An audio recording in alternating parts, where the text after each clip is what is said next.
네, 오늘은 지난번에 읽었던 프랭클의 죽음의 수용소에서 본 한 부분이 대단히 인상적이라 삶의 의미를 찾는 행위에 대해서 한번 얘기해 보겠습니다.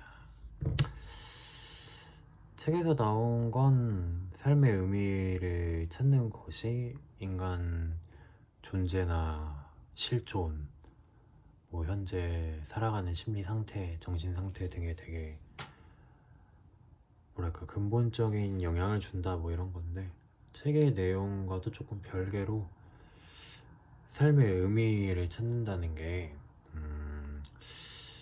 저는 놀랍게도 초등학생 때부터, 아마 그 전일 수도 있지만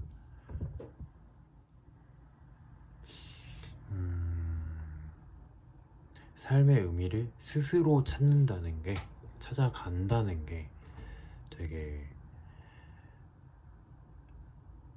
한 사람의 생에서 엄청나게 중요한 게 아닌가라는 생각을 했습니다. 때는 바야흐로 한, 제가 31이니까 이제 23년? 24년 전 뭐 이럴 때, 그러니까 약 25년 전.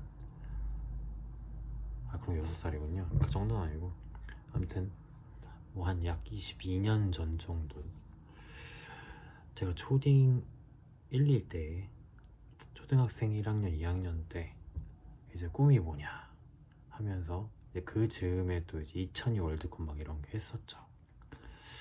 거기서 느꼈던 거는, 첫째, 저는 그 당시 컴퓨터 프로게이머, 아니 뭐래, 프로그래머가 꿈이었습니다. 근데 제가 거기에 좀 자부심을 가졌던 게, 첫째, 저는 컴퓨터를 정말 좋아했고, 둘째, 게임도 무척이나 즐거워했으며, 셋째, 이런 꿈은 아무도 갖고 있지 않았다 라는 건 크게 의식하지 않았으나, 뭔가 이게 나만의 것이다 라는 자부심은 있었어요. 그러니까 남과 비교해서 생기는 자부심이 아니라 내가 스스로 찾은 거구나 라는, 이게 아마 초등학교 1, 2일 거예요. 1, 2. 예. 아직도 기억나는 그 이미지가 있는데, 이렇게 막 그림을 그렸거든요. 자기 미래의 모습 이렇게 막 잘 못 그리는 그림으로, 아마 안경도 이렇게 그렸던 것 같고. 근데 그때 참 이제 다른 애들이 막 선생님, 외교관, 뭐 변호사, 의사, 우주비행사, 그때 이제 막 과학자 이런 거 많았으니까 할 때, 저는 이제 그 꿈을 말했는데, 그 꿈이 아마 뭐 지금 분들은 또 다르시겠지만, 그 당시에는 이제 정말 반에 저 한 명밖에 없었고, 그 꿈이 저의 삶에서도 제가 온전히 제가 원하는 것에서 나왔다는데, 되게, 그러니까 그것도 워낙 어릴 때니까 막 행복의 정의 이런 것 같은 거 몰라도 그냥 말 그대로 행복했었습니다.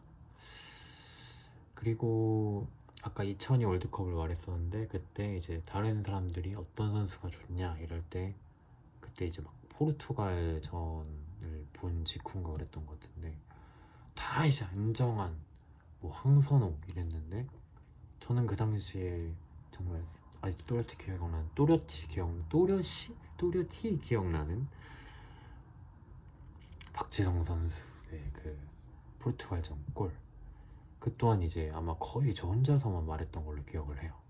그러니까 남의 시선, 부모님, 그 당시 이제 부모님, 어른들의 시선, 또래들의 시선보다도 저 스스로의 시선과 마음에 되게 집중을 했던 것 같은데, 그것들이 결국 남들이 쫓는 뭐 가령 대학, 뭐 자본, 경제적인 성공, 명예적인 성공, 이런 것과는 아예 조금 별개로, 내가 뭘 해야 행복할까? 내가 뭘 해야 내 스스로 진정 나의 꿈을 이뤘다고 할 수 있을까? 내 인생에. 이 꿈은 막 직업이나 뭐랄까 어떤 성취로만 이루어지는 그런 거랑은 조금 달랐던 것 같아요.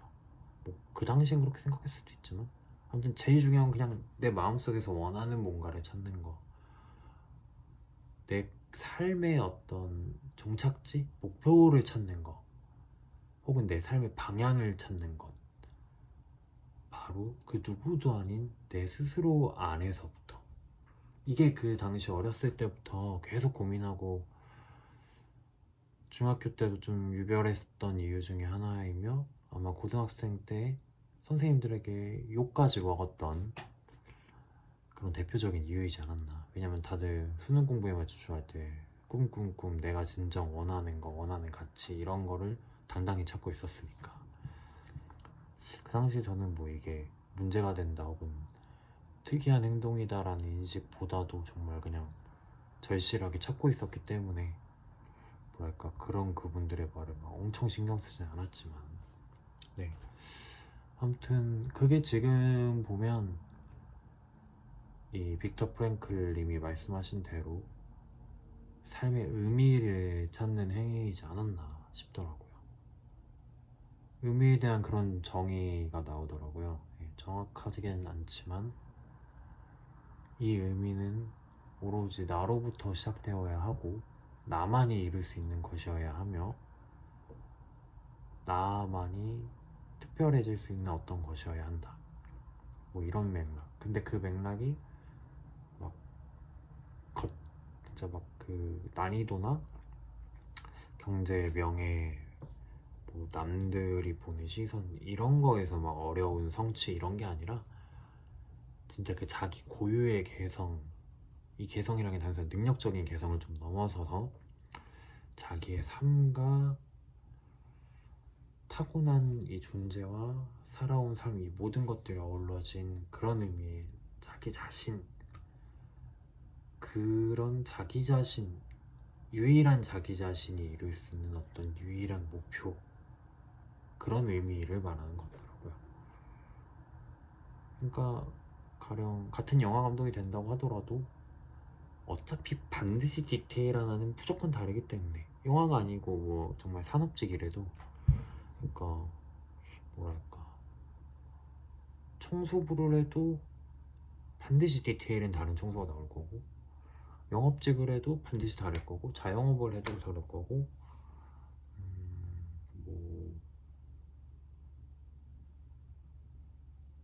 반복 작업을 하는 기계 노동을 하더라도 역시 그 안에서 뭔가 추구할 수 있는 게 디테일들이 혹은 그 업을 꼭 떠나서 일을 떠나서 그 일들을 하는 과정, 삶, 환경에서 또 이뤄낼 수 있는 것들이 각자 너무나 유별하고 유일할 것이기 때문에 그래서 그 유일한 목표를 의미를 찾는 것이 정말 스스로의 삶에 있어서 너무나 중요하고 제 개인적인 생각에는 가장 중요한 것 중 하나가 아닌가라는 생각을 해봅니다.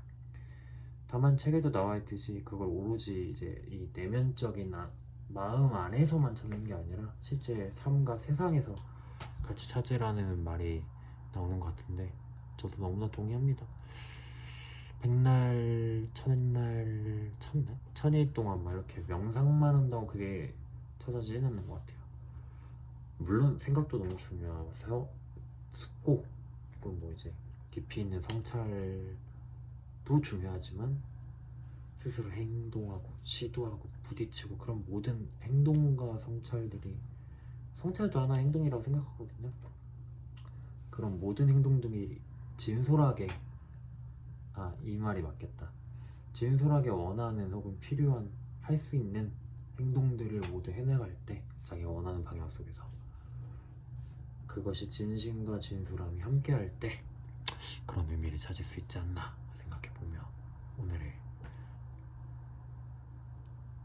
마음껏 떠들어보자를 끝내도록 하겠습니다. 안녕.